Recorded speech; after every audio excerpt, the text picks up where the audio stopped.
मुझे कभी कभी लगता है कि हमारे देश की opposition parties ruling party BJP को अपोज नहीं करती, बल्कि हमारे देश भारत को अपोज करती है, हमारे देश की प्रोग्रेस को अपोज करती है। अगर ये विधेयक पारित होता है तो समझ लीजिए कि इस देश में लोकतंत्र खत्म हो जाएगा। जीएसटी रिफॉर्म से लेकर के यूपीआई तक, सीएए से लेकर के आर्टिकल 370 एब्रोगेशन तक, हर एक इंपॉर्टेंट बिल को अपोज किया है इन ऑपोजिशन पार्टीज ने, स्पेशली कांग्रेस पार्टी ने। कुछ ऐसा ही हुआ इस बार भी। इन्होंने एक ऐसे बिल को पास होने से रोका है जो अगर पास हो जाता तो हमारे देश की महिलाओं को उनका पॉलिटिकल राइट मिल जाता और हमारे देश के सभी वोटर्स की वोट वैल्यू सेम हो जाती। तो क्या था ये बिल? ऑपोजिशन पार्टीज ने इस बिल को क्यों अपोज किया और इससे हमारे देश को क्या नुकसान होने वाला है, समझेंगे आज की इस वीडियो में। The first truth is that this is not a women's bill. This is nothing to do with the empowerment of women. Hi guys, I'm Swanya and you are watching Swan Unleashed. इससे पहले कि मैं opposition के इस नए blunder को facts और logic के साथ एक्सपोज करूं, मैं आपसे कुछ एड्रेस करना चाहती हूं एक टूल किट सिस्टम के बारे में जो हर एक इवेंट के बाद एक्टिवेट हो जाता है, चाहे कोई देश में टेररिस्ट अटैक हो जैसे दिल्ली में हुआ था लास्ट ईयर। ये टूल किट सिस्टम तब भी एक्टिवेट हो गया था प्रोपेगेंडा करने के लिए कि सरहदों में तनाव है, लगता है देश में चुनाव है। इनके हिसाब से देश में अटैक चुनाव जीतने के लिए कराया जाता है। फिर तो 2014 से पहले हुए अटैक्स की लिस्ट निकालनी चाहिए। खैर, हमारे देश में हर साल किसी ना किसी स्टेट में चुनाव होता ही है और इस इशू को फिक्स करने के लिए हमारी सरकार ने one nation one election bill लाने की बहुत सी कोशिश की, लेकिन ऑपोजिशन पार्टीज ये भी पॉसिबल नहीं होने देती। लेकिन जब प्रोपेगेंडा करना हो तो इनकी टूल किट गैंग सबसे आगे होती है। इसके अलावा आर्मी क्या कर रही थी? मोदी ने ही करवाया होगा, पाकिस्तान क्यों करेगा ऐसा कुछ? ऐसी कई इलॉजिकल बातें ये हर एक के वीडियो के कमेंट सेक्शन में लिखना शुरू कर देते हैं एक झूठा नैरेटिव फैलाने के लिए, क्योंकि इनको देश के इनोसेंट लोगों से ज्यादा वो टेररिस्ट प्यारे हैं। हालांकि बाद में वो टेररिस्ट खुद वीडियो बनाकर बोलते हैं कि ये सब उन्होंने ही किया था जन्नत की हूरों के लिए। इनफैक्ट उनके रिलीजन ने उन्हें गाइड किया है ये सब करने के लिए, बिल्कुल वैसे ही जैसे आपने दिल्ली में ब्लास्ट करने वाले टेररिस्ट की वीडियो में देखा होगा। टेररिस्ट खुद मान जाते हैं, लेकिन ये टूल किट गैंग ये नहीं मानता और ये झूठे नैरेटिव की स्ट्रैटेजी बना के प्लानिंग के साथ वीडियोस बनाना शुरू कर देते हैं, दूसरों के कमेंट सेक्शंस भर देते हैं। और कुछ ऐसा ही किया इन लोगों ने इस बार भी। पीएम के एड्रेस टू नेशन वाली वीडियो के कमेंट सेक्शन में लिख रहे हैं मणिपुर, प्रेस कॉन्फ्रेंस करो, Galgotia university, Rahul Gandhi next PM. इन सब बातों का करंट बिल से कोई लिंक नहीं है, बट लो आईक्यू वाली इस गैंग को वुमेन रिजर्वेशन कम डीलिमिटेशन बिल के बारे में ना कुछ पता है और ना ही इनके पास उस बिल के अगेंस्ट कोई स्ट्रॉन्ग आर्ग्यूमेंट है, क्योंकि स्ट्रॉन्ग आर्ग्यूमेंट करने के लिए भी इंटेलिजेंट क्वेश्चन चाहिए। और मैं दावे के साथ कह सकती हूँ कि इस लंडूरे गैंग का कलेक्टिव आईक्यू 50 से ऊपर नहीं है। नहीं मानते आप? एक बार ये देखो। मोदी से शिकायत, महंगाई उन्होंने कर दी, जीडीपी हमारी गिरा दी। अच्छा, एक सवाल ये है, जीडीपी की फुल फॉर्म क्या है? नहीं, मुझे नहीं पता। अगर गिर गई है पहले क्या थी? पहले भी नहीं पता, मैं कंफ्यूज हूँ अभी। एमबीए का फुल फॉर्म क्या होता है? मैनेजमेंट बिजनेस एंड गवर्नमेंट होता है। क्या बोला तूने? ये एब्स्टीन फाइल मान रहे हैं किसानों के लिए गलत। हाँ, ये किसानों के लिए गलत है, क्योंकि इतने लोगों का संघर्ष जो है व्यर्थ नहीं जाना चाहिए। अगर ये किसानों के लिए गलत है तो इसे हटा दिया जाए। इनको छोड़ो, इनके जर्मनी वाले प्रॉफिट बादशाह लंडूरे फटी हुई जुराब से बाहर निकले हुए बदबूदार अंगूठे उर्फ जर्मन सुअर को ही देख लो। कमाल की बात यह है कि election commission in duplicate voters को हटाने के लिए एक बहुत ही सिंपल सॉफ्टवेयर का इस्तेमाल कर सकता था। 61 लाख लोगों का नाम वोटर लिस्ट से काट दिया गया है। 60 लाख लोग सस्पेक्टेड वोटर बन गए हैं और ये डिसाइड कौन कर रहा है? कोई जज नहीं, कोई ऑफिसर नहीं, बल्कि एक सॉफ्टवेयर। तो चलो अब मुद्दे की बात करते हैं। सबसे पहले आपको कॉन्टेक्स्ट के लिए बता दूं कि मोदी सरकार एक बिल पास करवाना चाहती थी जिसका नाम था 131st कॉन्स्टिट्यूशनल अमेंडमेंट 2026। इस बिल से दो मोटिव पूरे हो जाते। वुमेन को पार्लियामेंट और स्टेट असेंबलीज में 33% रिजर्वेशन मिल जाती और दूसरा, देश में कई सालों से अटकी डीलिमिटेशन हो जाती। क्योंकि ये कॉन्स्टिट्यूशन अमेंडमेंट बिल था आर्टिकल 368 के अंडर, तो सो कॉल्ड डिक्टेटरशिप वाली मोदी सरकार को स्पेशल मेजॉरिटी चाहिए थी जिसमें 2/3 of the total present members favour में वोट करते। पीएम ने ओपनली कहा था कि मैं सारा क्रेडिट ऑपोजिशन को दे दूंगा अगर ये बिल पास होने देते हैं। हमें क्रेडिट नहीं चाहिए, जैसे ये पारित हो जाए मैं कल एडवर्टाइजमेंट दे करके सबका धन्यवाद करने के लिए तैयार हूं। सबकी फोटो सबका लेके क्रेडिट आप ले लो, चलो क्रेडिट की चिंता है क्या है जी। लेकिन महिला और देश विरोधी ऑपोजिशन ने ये होने ही नहीं दिया।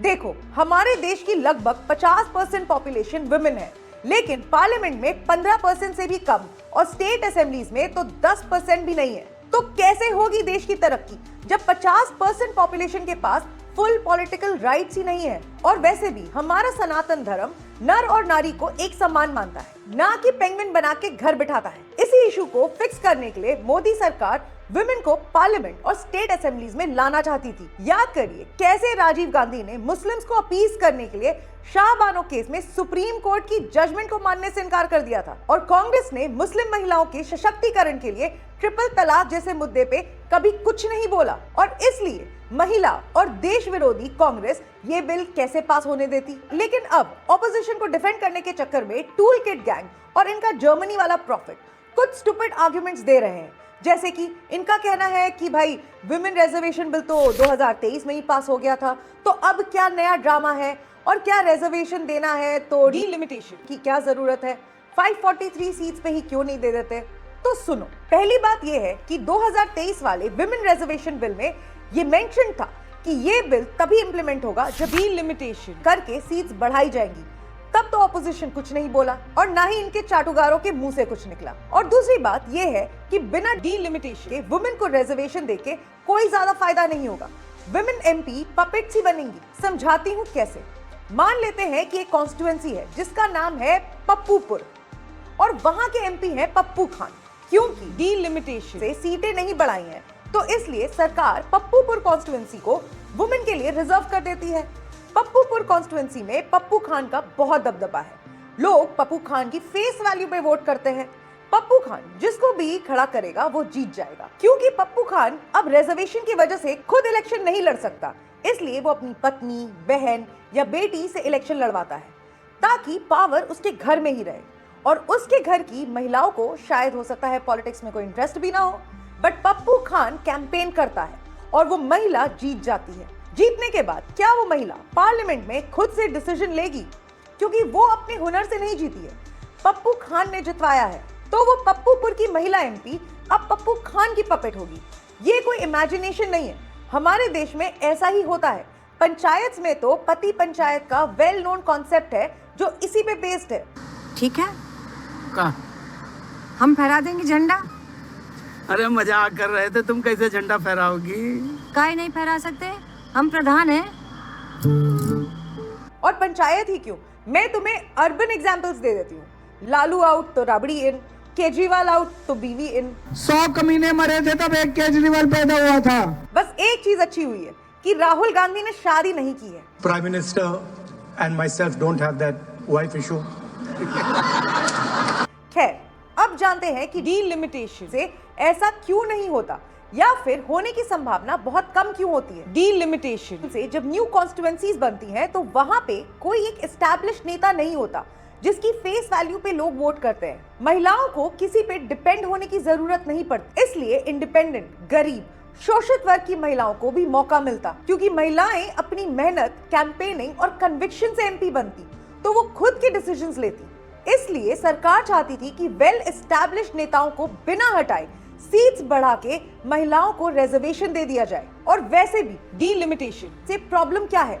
संविधान की रक्षा करने वाली इन सो कॉल्ड पार्टीज को क्या ये नहीं पता डिलिमिटेशन का प्रोविजन हमारे ही कॉन्स्टिट्यूशन के आर्टिकल 82 और 172 में मेंशन्ड है। मैं उसको भूल गया था उसको।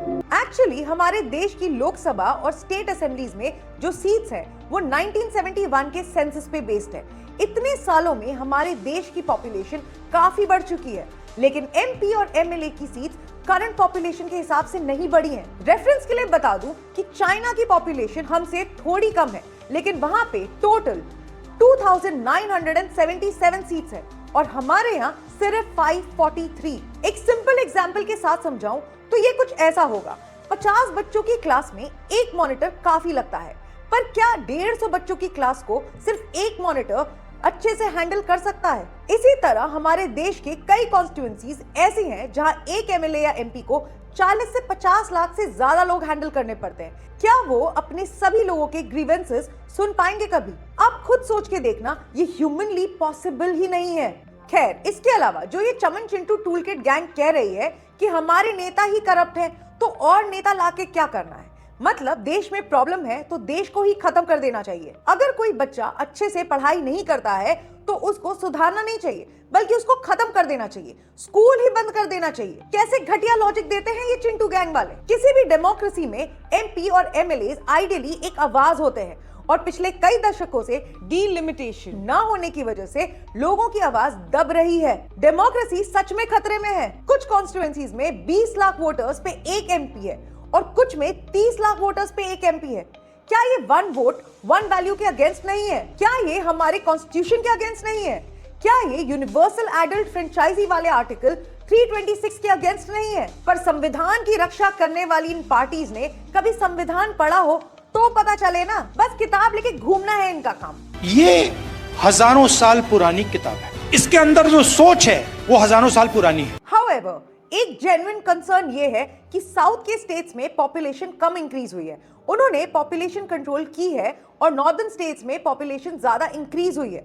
बट सवाल ये है कि पॉपुलेशन किस पार्टी के टाइम इंक्रीज हुई है, किस कम्युनिटी को अपीज करने के चक्कर में पॉपुलेशन इंक्रीज हुई है? वही ना जो मोटरसाइकिल पे 5-5 मेंबर बैठा के घूमते हैं, वो भी बिना हेलमेट के। इसके बावजूद सरकार ने नॉर्थ साउथ कॉन्फ्लिक्ट को अवॉइड करने के लिए ये प्रपोजल दिया था कि हम हर एक स्टेट से 50% सीट्स बढ़ा देते हैं, लेकिन ऑपोजिशन पार्टीज नहीं मानी। तो मैं तुम्हें बताती हूँ कि क्यों नहीं मानी। देखो, कांग्रेस का एक रूल है, देश के फेवर में कुछ भी हो उसको अपोज करो। इन्होंने यूपीआई को ये कहकर अपोज किया था कि इंडिया के गरीब लोग कहां डिजिटल पेमेंट्स करेंगे, लेकिन हुआ क्या?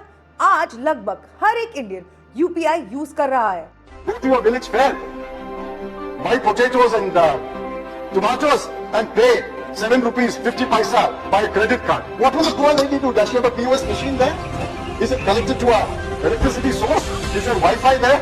Is the internet working there? CAA को इन्होंने झूठा नैरेटिव फैलाकर अपोज किया क्योंकि एक पर्टिकुलर कम्युनिटी को अपीज जो करना था। इसके अलावा इन्होंने आर्टिकल 370 एब्रोगेशन से लेकर जीएसटी रिफॉर्म्स, हर एक इंपॉर्टेंट बिल को अपोज किया है। खैर, कांग्रेस का तो ये रोज का काम है, पर अगर हम टीएमसी और समाजवादी पार्टी की बात करें तो उनको भी सिर्फ एक पर्टिकुलर कम्युनिटी को ही अपीज करना है। अखिलेश यादव ने पार्लियामेंट में खड़े होकर कहा था कि वो मुस्लिम महिलाओं के लिए अलग से रिजर्वेशन चाहते हैं। क्या मुस्लिम महिला आधी आबादी में नहीं आती? नहीं होनी ना, देंगे। पार्टी सारी टिकटें मुस्लिम महिलाओं को दे दे, हमें कहाँ आपत्ति है। कितनी इजीली इस बिल में भी हिंदू मुस्लिम खेल गई है। और अब अगर स्टालिन की डीएमके की बात करें तो उनकी पार्टी ही नॉर्थ साउथ डिवाइड पे इलेक्शन लड़ती है। वो नहीं चाहते कि इतने पीसफुल तरीके से बिना किसी डिवीजन के क्रिएट हुए डीलिमिटेशन हो जाए। बस यही कुछ पेटी रीजंस की वजह से इन ऑपोजिशन पार्टीज ने 131st कॉन्स्टिट्यूशनल अमेंडमेंट को होने से रोक दिया।